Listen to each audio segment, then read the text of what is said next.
Hey there. Welcome to Dark Lullabies. How was your day? I'm so glad you're here, and I really hope I can help you relax and find some peace tonight. Before we start, make sure to like and subscribe to the channel, and leave a comment with where you're from and what time you're watching. That way, YouTube will keep showing you stories just like this one. Okay, let's get started with the first story. Story 1. My name is Lauren, and for 3 years I worked the closing shift at a little roadside bar tucked into a bend of the highway that cuts through the Appalachian Mountains. If you've ever driven those roads at night, you know the feeling.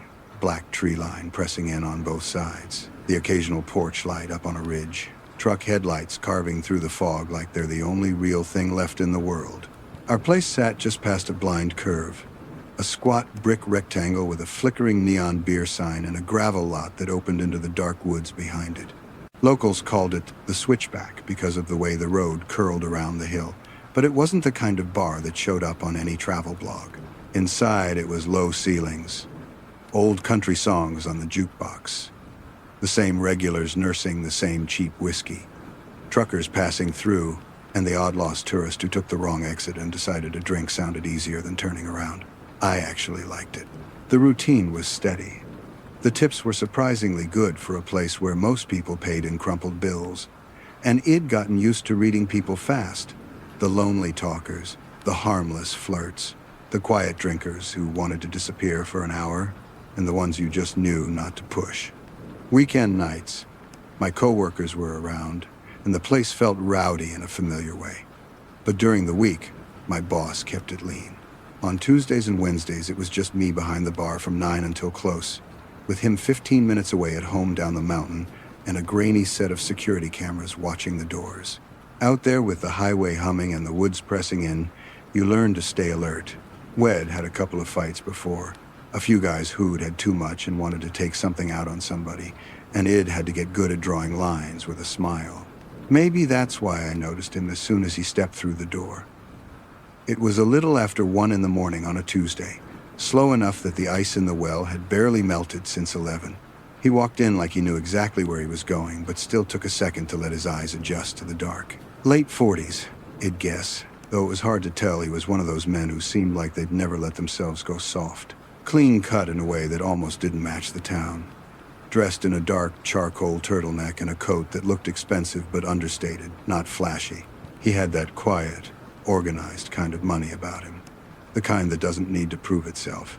His posture was almost perfect, shoulders straight, movements precise as he crossed the room and took a seat at the bar. No swagger, no fumbling, like this was just one more appointment in a well-planned day. He scanned the bottles behind me once and ordered one of the priciest scotches we kept, no hesitation. When I poured it, he asked if I liked working there, like he genuinely wanted to know. It was such a normal question that it disarmed me. I told him I did, that the nights could be long, but the view driving home wasn't bad, and I made some throwaway joke about being practically part-time therapist, part-time bartender. I remember thinking that he reminded me of the kind of dad you'd see at a Little League game, the one clapping for everybody's kid, not the type who usually came in alone at 1 in the morning off a mountain highway. He was easy to talk to, polite without being stiff, and he listened more than he spoke. When he asked if I'd ever thought about doing something bigger, it sounded almost like a teacher checking in on an old student. It was a weird question, sure, but not the creepiest thing I'd ever heard in that room. I gave my practiced smile and told him I was fine where I was for now. Something about my answer seemed to disappoint him in a way I couldn't quite read, like I hadn't given the response he was expecting on a test I didn't know I was taking. After a small pause, he asked what time I usually got off. That was when my stomach tightened, just a little. Up until then, Head had this dad at the ballpark energy, and suddenly he was asking the same question he'd heard 100 times from guys who thought buying 3 rounds entitled them to my Friday night. I kept my tone light and vague, sometime between 2 and 3, depending on the crowd, and then broke eye contact, suddenly very interested in a sticky ring on the counter that needed wiping. He didn't push. He just gave this small, knowing smile, finished his drink in one slow swallow, and pulled out a crisp $100 bill. He laid it on the bar like Head just dropped a 10, nodded once, and walked back out into the dark. The whole interaction took maybe 20 minutes. but it lingered in my mind longer than it should have. It wasn't anything he said. It was how out of place he felt, like someone had dropped a corporate headshot into a stack of mugshots. When I scooped up the bill, my skin prickled a little. Underneath it, stuck to the bar with the condensation from his glass, was one of our branded coasters. On the blank side, in neat block letters, my name was written. Not Honey, not Bartender, but Lauren, underlined once. I was sure I hadn't told him my name. I flipped it over, expecting a phone number or something, but there was nothing else. Just my name. I told myself I was being dramatic, tossed the coaster into the trash, and went back to rinsing glasses. I figured had been a one-time blip, a story to tell my coworkers the next shift and then forget. A week later, he came back, and he wasn't alone. It was another Tuesday, slow enough that Id counted the bills in the tip jar twice, just to have something to do. The jukebox was mumbling some old Eagles song when the door swung open and the coal came in with them. He walked in first, same unbothered pace, but my attention snagged on the woman at his shoulder. She looked mid-30s, dressed like Shed, studied photos of casual night-out outfits from 5 different Instagram accounts and tried to merge them all. Trendy, but just slightly off jeans that were a little too new. A leather jacket that didn't quite fit her shoulders. Jewelry that looked expensive but clashed. There was something practiced in the way she moved, like Shed decided exactly how much space to take up before she walked through the door. As I set napkins down in front of them, she leaned in across the bar with a smile that dialed up too fast, like a light switch instead of a sunrise, and told me I was pretty. Her fingers brushed my wrist just a little too long when she reached for her drink, nails perfectly manicured. I laughed and thanked her because that's what you do. But from the first 30 seconds, I knew something was wrong with her. Her eyes were bright and wide, but they didn't seem interested in anything but my face. The man barely spoke, which felt even stranger considering how chatty had been the week before. She took over the conversation, asking the kind of questions that sound like small talk if you're not paying attention. How long he'd worked there, if I grew up in town, whether I lived alone or had roommates, how late I usually stayed after close. Her smile never slipped once, not even when I answered vaguely. More than once she glanced sideways at him, and I swear I watched an entire conversation pass between them without a word. At one point, while I turned to grab a bottle, I caught a glimpse of them on the security screen mounted in the corner. The camera that watched the front entrance had a narrow view of the parking lot, just enough to show a black SUV backed into the farthest shadowy corner of the gravel, nose pointed toward the highway instead of the bar. Its headlights were off, but I could see a faint glow inside, like a phone screen or a cigarette. I remember thinking how strange it was to back in like that instead of pulling up toward the door. When I looked back, the woman was watching me watch the screen. Her smile sharpened. She lowered her voice and told me she ran an exclusive event club, the kind of thing she said you couldn't really talk about online. She said they were always looking for young, fun people, for private parties in cabins and big houses tucked further up in the hills, that a girl like me could make 10 grand in a weekend just for showing up and having a good time. She said the words fun and safe and discreet like Shed rehearsed them in a mirror. I laughed it off, told her it sounded too good to be true, that I liked my boring little bar. She assured me there were lots of girls like me already doing it, that she only picked people who were smart enough to understand the rules. While she talked, the man watched my hands like he was noting what I did when I was nervous, how I wiped the same spot on the bar over and over. Then she suggested I step outside for a second to meet someone who could explain it better, and the bottom dropped out of my stomach. The woods beyond our parking lot were black shapes and bramble, with only that one SUV sitting patient in the dark. I didn't bother with the polite lie. I told her straight that I was fine where I was and that I wasn't stepping outside with anyone. The words came out firmer than I expected, like my body had decided for me. Right then, a group of locals came stumbling in, loud and laughing, and I watched the woman's smile falter for half a second before she slid off the bar stool. She brushed invisible dust off her jacket. Didn't argue, just said they'd be back another time. As they left, I noticed something that hadn't been there an hour before. On the inside of the front door, right at eye level, someone had taped up a missing person flyer. A young woman in her 20s in a diner uniform. photographed somewhere that looked like it could have been any other Appalachian town. She had the same tired smile I'd seen in the mirror, plenty of closing shifts. Printed under her picture was the name of a county 2 hours east of us. I hadn't seen anyone put the flyer up. I tore it down and set it behind the bar, my hand shaking a little more than I wanted to admit.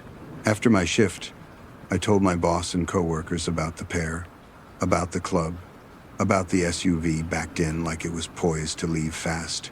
We agreed to keep an eye out, to call him right away if either of them showed up again. My boss promised he was always close and reminded me we had cameras. As a good man, but you can only lean so hard on 15 minutes away when you're standing alone in a building with the highway humming and the tree line watching. I tried to let it go, but a few nights later, just after 2, when I flipped off the beer sign and stepped into the cold, my heart sank. Across the road, just beyond the reach of our parking lot light, sat a black SUV, engine off, no headlights, facing the bar. You know when you can feel eyes on you, even through glass and distance? The hairs on my arms stood up. I walked to my car with my keys threaded between my fingers, counting my breaths, telling myself it was a coincidence that lots of people drove black SUVs. When I pulled out and headed down the mountain, the SUV rolled out a few seconds later, careful as a shadow. It kept its distance, never tailgating, never overtly closing the gap. But every curve I took, every turnoff I passed, it was still there when I checked the mirror. On those roads, there aren't many places to go, just hollers, old coal roads, and the occasional gravel drive. I took a random right toward a little church I knew sat on a hill. The SUV turned too. My palms were slick on the steering wheel. Instead of going all the way to the church, I looped back to the highway another way, hoping to throw them off. But when I merged again, their headlights slid into view behind me like they'd never left. That was the first time I really believed I might not make it home. There's a tiny police station down in the valley, a squat brick building with 2 cruisers usually parked out front. I didn't think. I just turned into the lot faster than I probably should have, tires crunching hard over the gravel. The SUV hesitated at the edge of the driveway, then glided past without stopping, disappearing around the bend like it had never been there.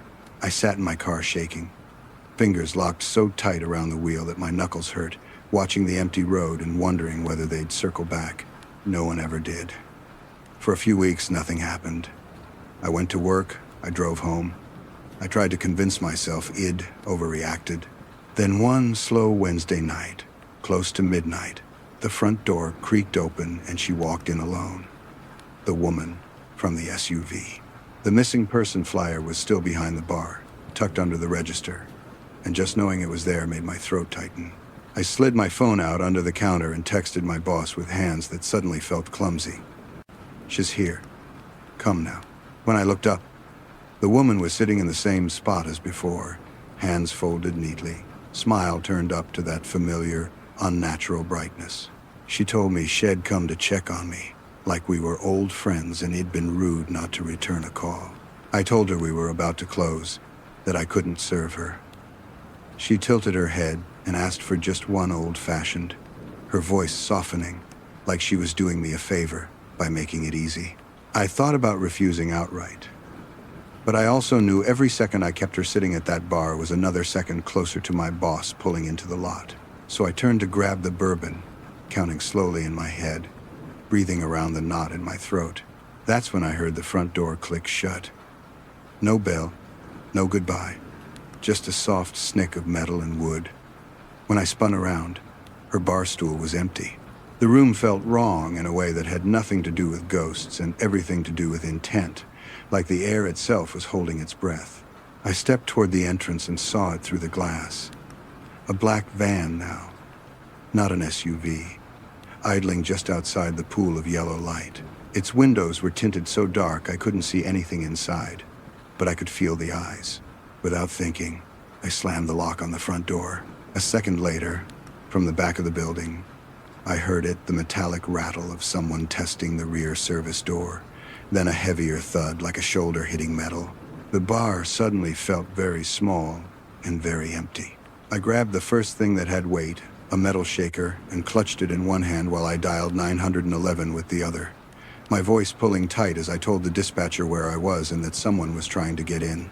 As I moved toward the back hallway, the rattling grew more frantic, then stopped for a heartbeat. In that brief silence, I heard something that still makes my skin crawl when I think about it.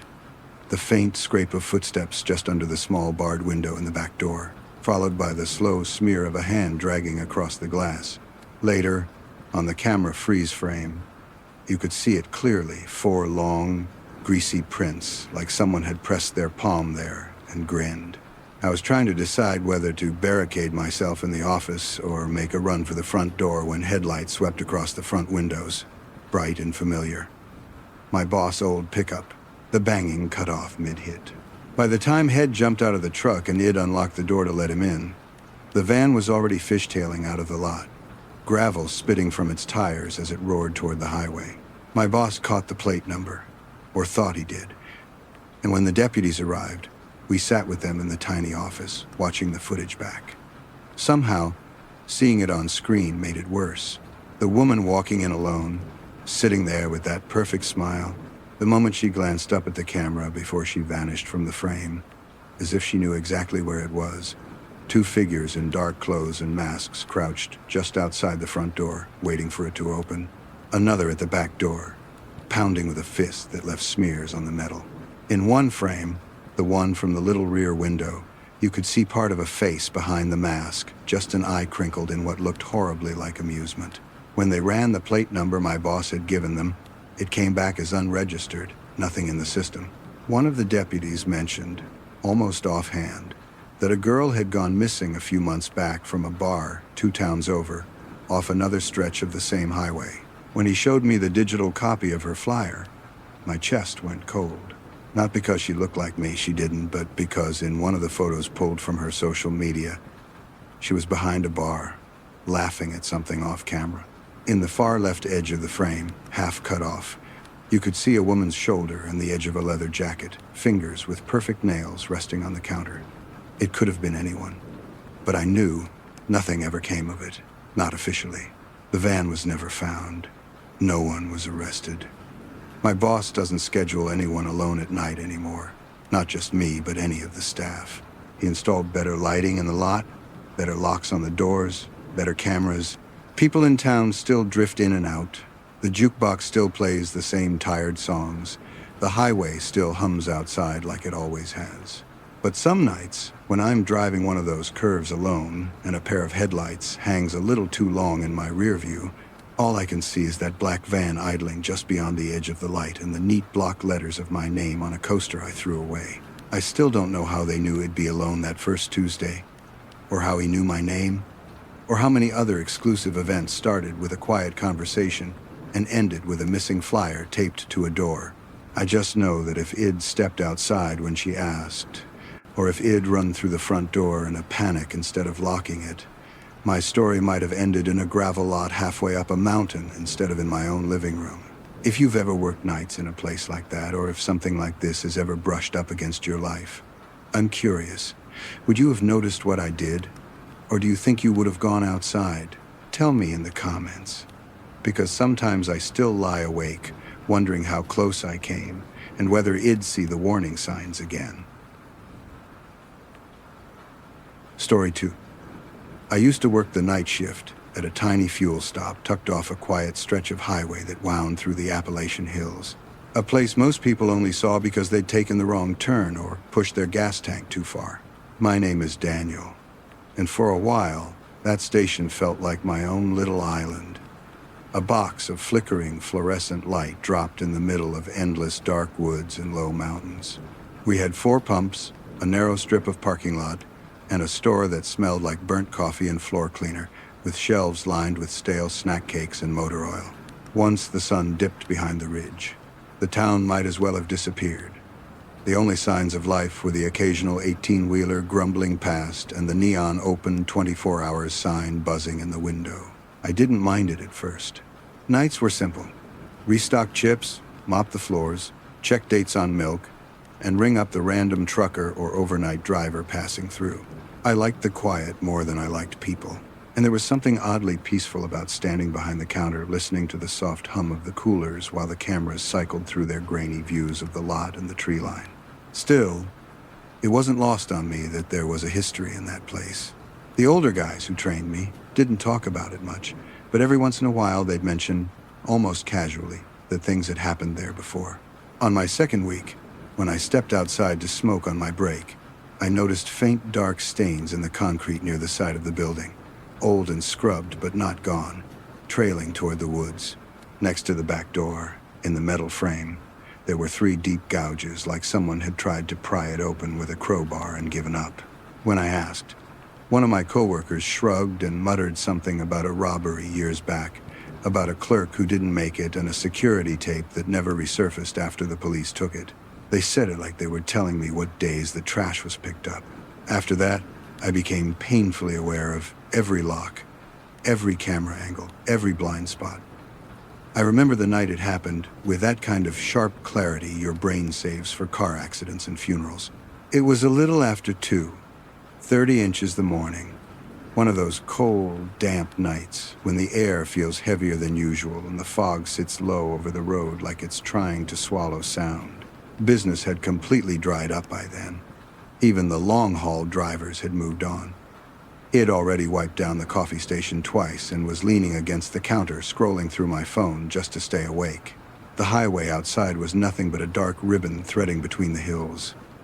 And beyond the pumps was just a wall of trees climbing up into the black. At one point, I stepped outside for some air, hugging myself against the chill, watching my breath puff out and vanish under the buzzing canopy lights. The lot was empty except for my car parked around the side, the pumps standing in a row like metal sentries, and that endless tree line beyond the edge of the asphalt. The neon sign above the door flickered in this half-hearted way, and I remember thinking that if it ever went out for good, no one would notice for hours. I was about to turn back in when something twitched at the edge of my vision. At first I thought it was the leftover movement in my eyes from scrolling on my phone, but when I looked again, there was a shape standing behind one of the pumps. I actually flinched because I couldn't understand how I hadn't seen him there when I first walked out. He was wearing a dark red hoodie with the hood pulled up, hands buried deep in the pockets, shoulders slightly hunched like he was either freezing or trying not to be recognized. There was no car at the pump, no vehicle anywhere, actually. Just him and the wind pushing a candy wrapper across the cracked concrete. He wasn't walking toward the store, either. He was half-turned toward the building, head angled in my direction, like he'd been watching me the whole time. For a second, I tried to give him the benefit of the doubt. Maybe Head walked over from somewhere up the road. Maybe he was waiting for a ride. But something about the way he shifted bothered me. He didn't pace or fidget like a normal anxious person. He sort of rotated in a slow, aimless circle, dragging the toe of his shoe along the ground, as if he was rehearsing where to stand. The distance between us felt wrong, too far enough away that I couldn't see his face clearly, but close enough that I couldn't pretend he wasn't focused on me.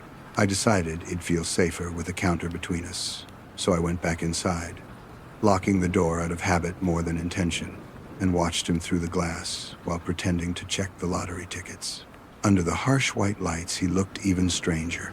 He never pulled out a phone, never looked at the pumps or the pricing signs, just drifted slightly from one pump to another like he was waiting for a cue.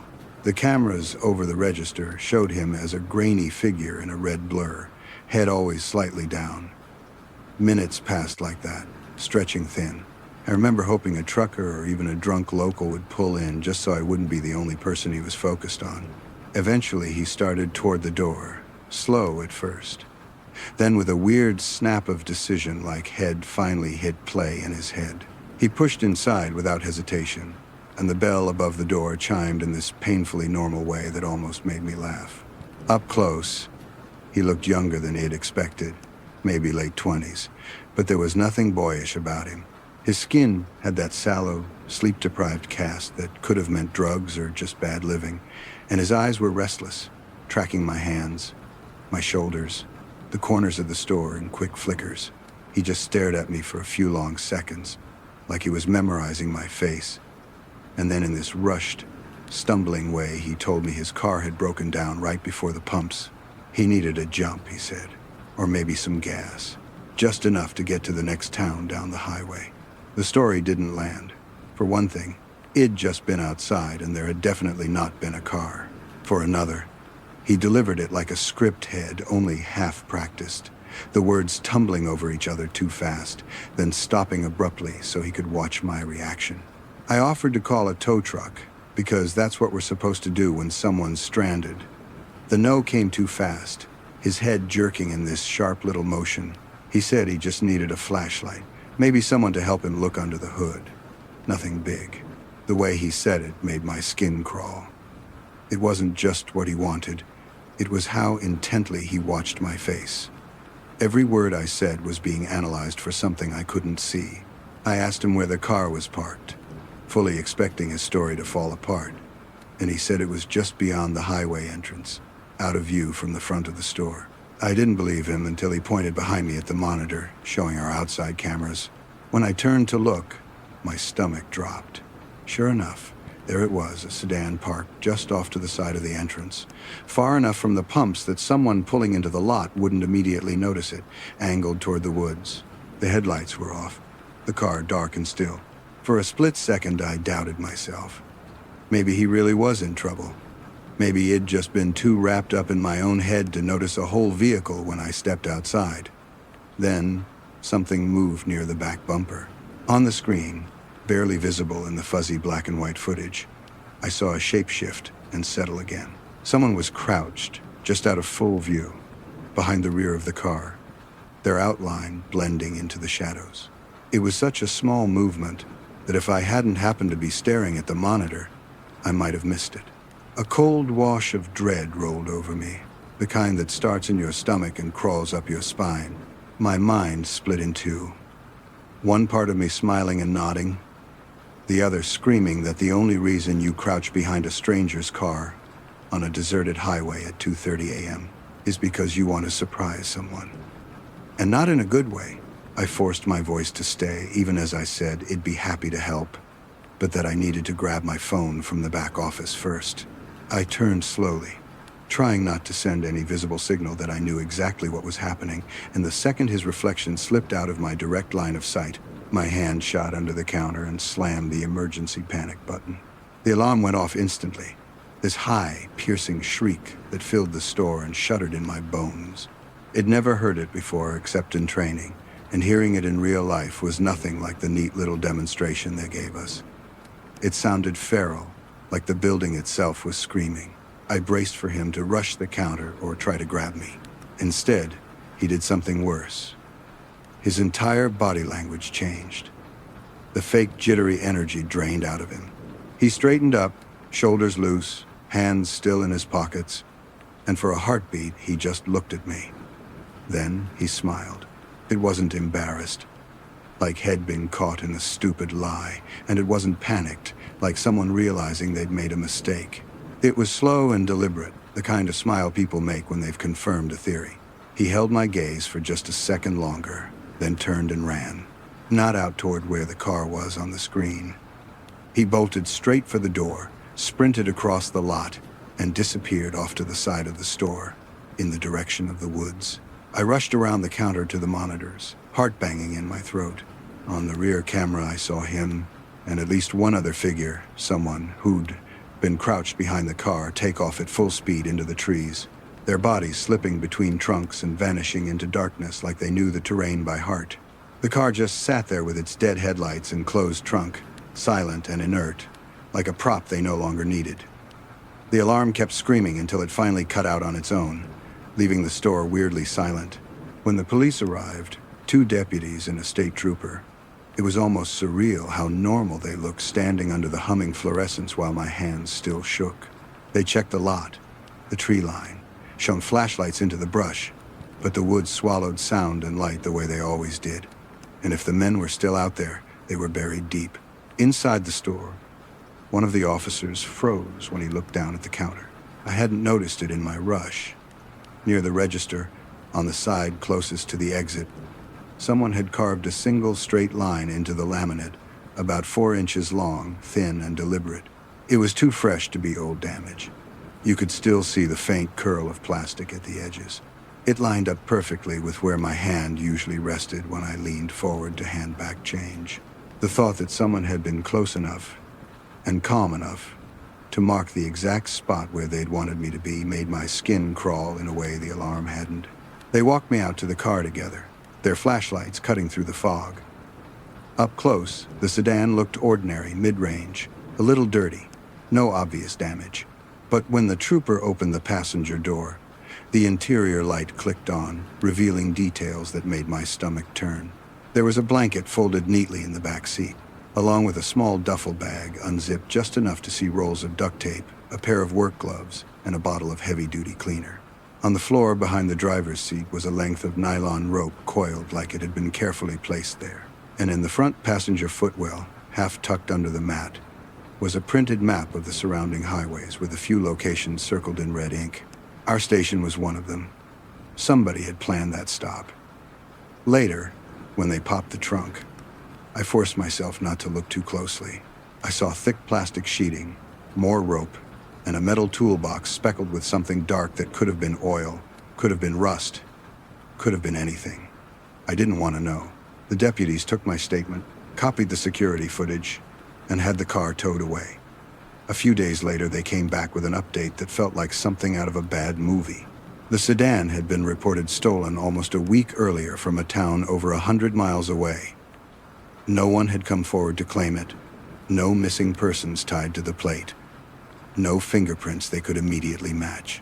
Just a stolen car, packed with things no one uses for anything good, abandoned outside a gas station in the middle of the night. The part that got to me most wasn't the car itself, or even the men running into the woods. It was what we saw when we replayed the footage from the cameras that faced the pumps. On one angle, just before the guy in the hoodie came inside, you could see a third person sitting in the front passenger seat, turned slightly toward the driver, their face mostly in shadow.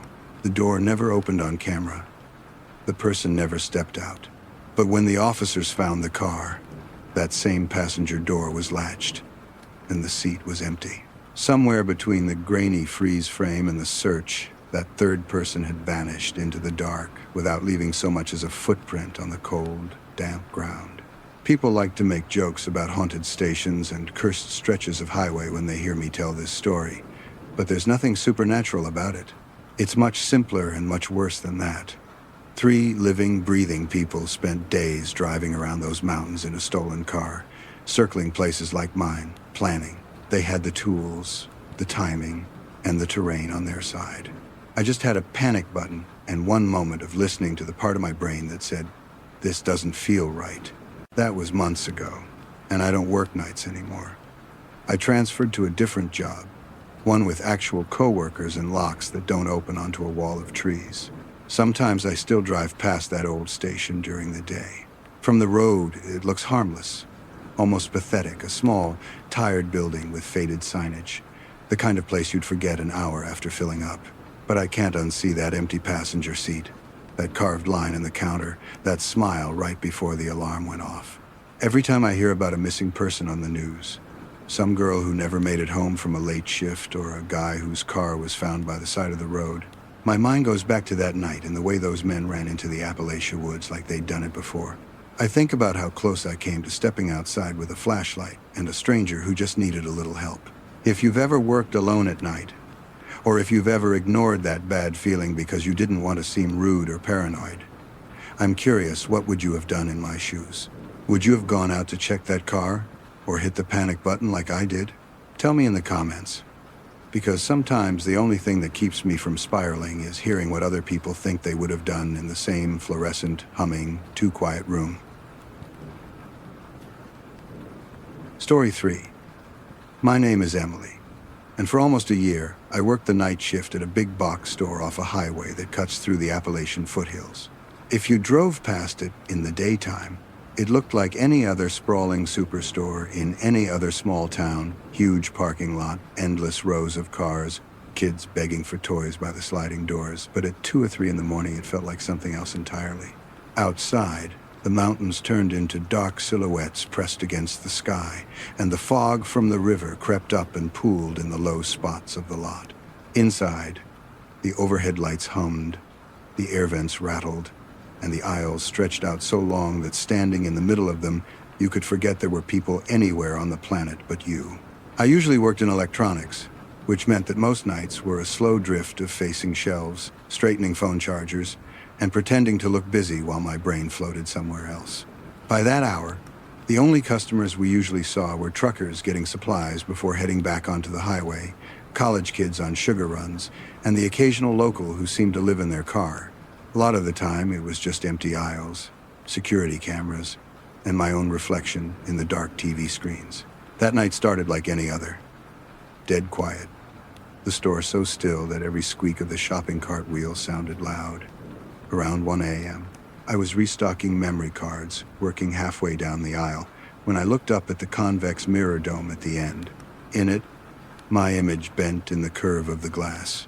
But behind me, way back at the intersection where electronics met toys, there was a tall shape. Just far enough that I couldn't see a face, just a hoodie, a frame, the sense of someone standing completely still and facing my direction. I turned around instinctively, expecting to see them there in real time, but the aisle behind me was empty. No footsteps, no cart, nothing.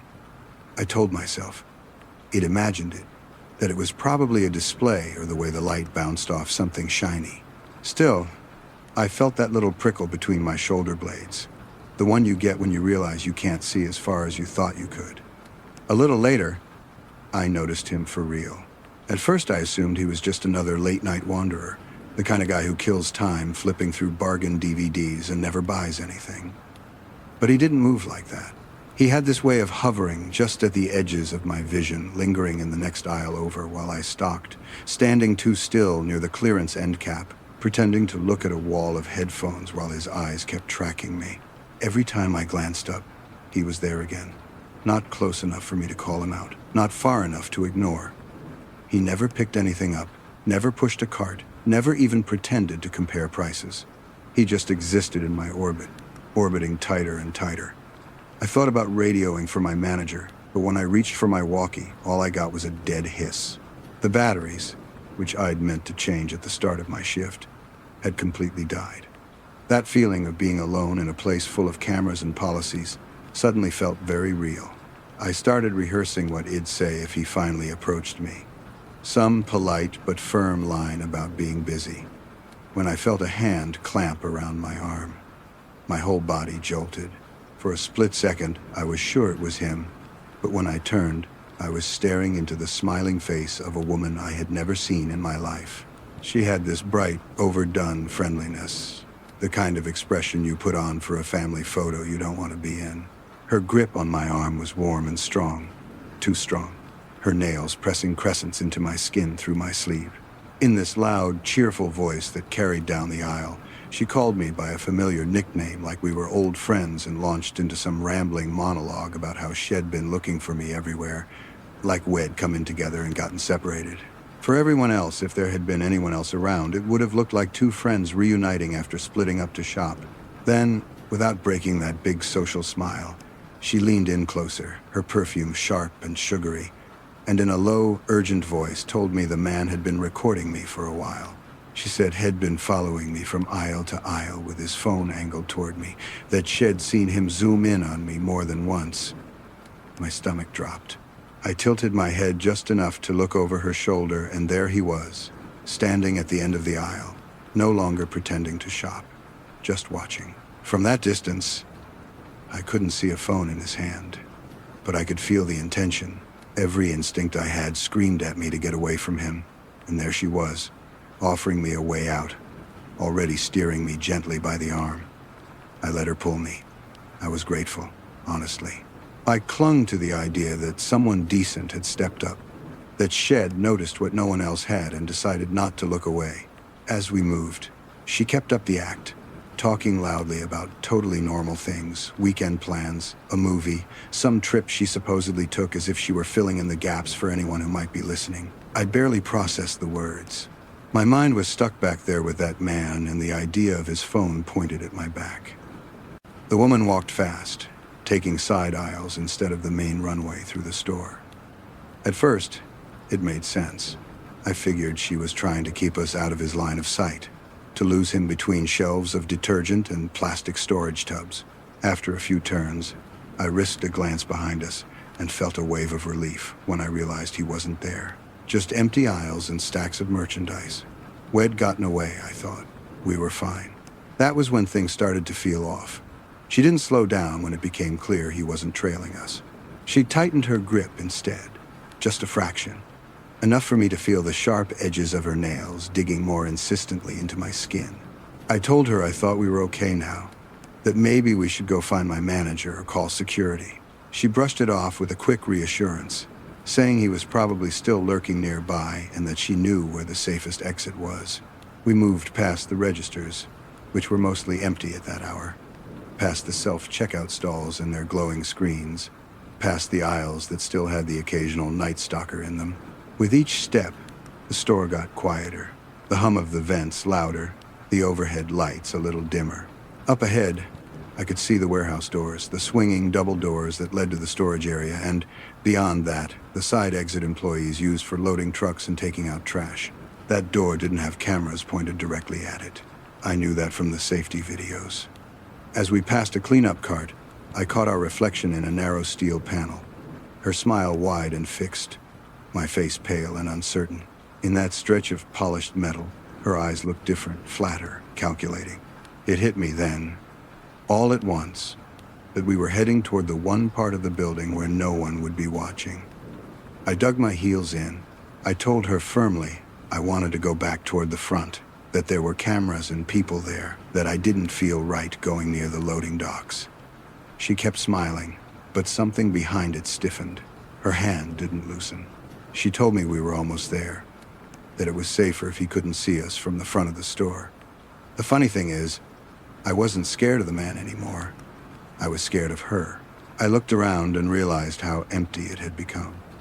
The nearest coworker was a distant shape in another department, bent over a cart, back turned. The night manager was probably in the office, out of sight. The only sound was the rolling rumble of a pallet jack somewhere in the back and the faint, tinny music from the store's speakers. My heart was hammering so hard I could hear it. My brain was running through the statistics it heard in mandatory trainings and the news stories that started the same way this night had. For a split second, I pictured myself being pulled through that side door, shoved into some waiting van, the world narrowing to metal and dark and panic. Something in me snapped into place. I twisted my arm as hard as I could, using all the leverage Shed unintentionally given me by walking slightly ahead. Her nails scraped along my skin as I tore free, leaving hot, stinging crescents that I didn't fully feel until later. I didn't look at her face. I turned and ran toward the front of the store, toward the bright open spaces and the cameras, and the one coworker I could see, behind me. Her voice cut through the air. She yelled after me. But it wasn't the words that chilled me, it was the fact that she yelled my name. My full first name, clear and sharp over the distant beeping of some forgotten scanner. I hadn't told her my name. I didn't wear a name tag in electronics because it kept catching on the shelving and my manager stopped caring. The only place in the store where my full name was written in big, clear letters was on the printed schedule board in the back hallway by the break room. I didn't stop to process that. I ran until I nearly collided with one of the guys from automotive, who turned wide-eyed at my expression. I told him what happened in a rush. The man, the woman, the way Shed tried to drag me toward the exit. He called security without hesitating. By the time store security and then the police arrived, the woman and the man were gone. No one matching their description was in the lot. No car that stood out. It was like they'd dissolved into the cold night air. I kept replaying the sound of my name coming out of that woman's mouth, the way it had cut through the empty space like Shed been waiting to use it. In the back office, we watched the security footage, and that's where the real horror started to settle in. On the screen, clear as day, we saw the man and the woman entering the store together about an hour before it even noticed him near electronics. They didn't walk in side by side like a couple, but the timing was too close to be coincidence. In one camera angle near the front, the man grabbed a cart and started casually pushing it through the aisles while the woman veered off on her own. The cart itself bothered me. When we slowed the footage down and zoomed in, we could see what Head put in it. a pack of zip ties, a large roll of duct tape, a pair of cheap gloves, and 2 energy drinks. Nothing else. He never added anything more. Never swapped anything out. At one point, he parked the cart near a support column in the automotive section and walked away from it completely, leaving that neat little collection of items sitting alone in the frame. The woman, meanwhile, moved with a chilling kind of purpose. There she was on camera, drifting casually toward the back hallway that led to the break room and the employee-only area. She paused at the threshold, glanced over her shoulder once, then slipped through the door. In the brief second someone else came out with a cart, holding it open long enough for her to slide in. She was in that hallway, our hallway, for almost 3 full minutes before she reappeared. When we zoomed in on the footage, we saw her stop in front of the whiteboard where our schedules were posted. She leaned in, phone in hand, and the bright rectangle of the screen flashed as she raised it. The image wasn't perfect, but you could make out enough. She was taking a picture of our schedule, of our names, of my name. Later, in the electronics footage, we saw moments I hadn't known about while I was in them. The man standing at the end of my aisle, phone up, the camera pointed at me as I bent to straighten shelves. The woman hovering in another aisle, watching from a distance. The angle of his arm made it clear he wasn't scrolling or checking messages. He was recording. In one frame, just before she grabbed my arm, you could see both of them in the same shot at opposite ends of the department, perfectly positioned to corner me without ever touching me at the same time. The part that made the hair on my arms stand up wasn't even the way they moved, it was the fact that this had been rehearsed. You could see it in the way they didn't talk to each other on camera, in the way they didn't waste time browsing. They'd walked the route before they ever approached me. From electronics, past the registers, down the quieter aisles, straight toward that side exit with no camera directly on it. When the police played the footage of me and the woman walking together, my body tensed. On screen, it really did look like 2 friends chatting, her waving her free hand in the air as she talked, me nodding along, eyes darting back toward where I'd last seen the man. Only when we slowed it down did the truth stand out. The angle of her grip on my arm, the way her fingers dug in a little deeper each time I resisted, the way her eyes were always cutting ahead to where we were going, not back to where we'd been. And then there was the freeze frame that kept me up at night. It was just a still image from one of the dome cameras near the side exit, grainy and distorted a bit by the curve. In it, you could see the swing doors to the warehouse half open, and through that gap, the faint outline of someone standing near the loading dock door. We couldn't see a face, just the outline of a body in dark clothes, motionless, perfectly positioned behind the door where no customer would ever have reason to be. The timestamp put that person there 30 seconds before the woman started pulling me down that final stretch. 30 seconds. The report the police filed called it an attempted abduction. They said they'd use the man's face from the footage to try to track him down, that they'd run the woman through facial recognition if they could clean up a shot where she was looking straight at the camera. I nodded and answered their questions and signed what they needed me to. But no one was arrested that night. No cars were stopped in the lot. No one matching their descriptions showed up on the highway cameras they checked. It was like they'd slipped right back into the mountains and kept driving until they found another store, another night shift worker, another lonely aisle. I quit the graveyard shift not long after. I still work retail, but not at that store, and not past midnight. Even now, whenever I'm in a big box store late at night and I see a couple wandering who never put anything in their cart, or a stranger hovering in the next aisle over for just a little too long, my chest tightens. I think about that woman's nails digging into my arm and the way she said my name like she'd owned it for years. I think about how close I was to letting her walk me straight out of the bright, humming building and into whatever waited in the dark by that loading dock door. The scariest part is knowing they didn't pick me at random. They knew my name, my schedule, my department. They knew where the cameras were blind. They knew how far they could push before someone like me finally listened to that instinct that says something is very, very wrong. If you've ever worked nights, or been alone in a store and gotten that strange gut feeling about someone, I'm curious, what do you think you would have done if you were me? Would you have trusted the helpful stranger or brushed her off and stayed put? Tell me in the comments. because sometimes the only way I can make sense of how close it was is by hearing how other people think they'd handle the exact same kind of night.